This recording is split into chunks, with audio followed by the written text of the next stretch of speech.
Mae dysgwyr wrth wraidd popeth a wnawn yn estyn. Rydym yn esblygu ein harferion a'n trefniadau arolygu. Ar ôl ymgynghori'n eang, rydym wedi gwneud newidiadau I beth a sut rydym yn arolygu mewn colegau addysg bellach, partneriaethau dysgu oedolion yn y gymuned, a cholegau arbenigol annibynnol. Nid oes unrhyw newidiadau i'r arweiniad cyfredol ar beth rydym yn ei arolygu neu sut rydym yn arolygu ar gyfer darparwyr prentisiaethau dysgu yn y gwaith. Bydd yr arolygiad craidd yn dilyn ein harweiniad diweddaraf ar beth rydym yn ei arolygu a sut rydym yn arolygu ac yn canolbwyntio ar 3 maes arolygu sef 1. Addysgu a dysgu 2. Lles, gofal, cymorth ac arweiniad 3. Arwain a gwella. Byddwn yn parhau I gynnwys enwebau ac arolygwyr cymheiriaid fel rhan o'n tîm arolygu craidd.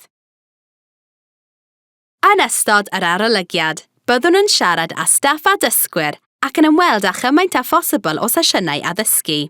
Nid oes angen paratoi dogfennau neu dystiolaeth ychwanegol ar gyfer arolygiad.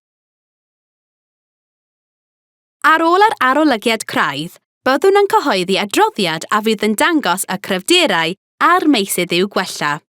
Ni fydd yr adroddiadau'n cynnwys gradd glanodol. Rydym yn parhau a'n hymweliadau cyswllt neu fonitro rheolaidd a darparwyr. Bydd y rhain yn canolbwyntio ar nifer fach o bynciau allweddol a fydd yn cyfrannu at ein hydroddiad blynyddol neu waith thematig. Byddant yn ein galluogi I fynd â drywydd argymhellion o arolygiadau craidd ac yn rhoi cyfle rheolaidd I ddarparwyr ymgysylltu â ni. Bwriad ymweliadau cyswllt yw cefnogi gwelliant parhaus.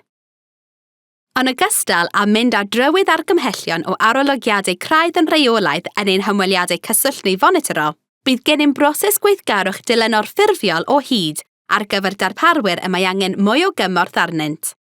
Mae'r newidiadau i'r ffordd rydym yn arolygu yn symleiddio ein hymagwedd, gyda'r bwriad o sicrhau bod ein harolygiadau'n cyd-fynd â gwerthusiad mewnol darparwyr, yn ogystal â sbarduno gwelliant i'r system.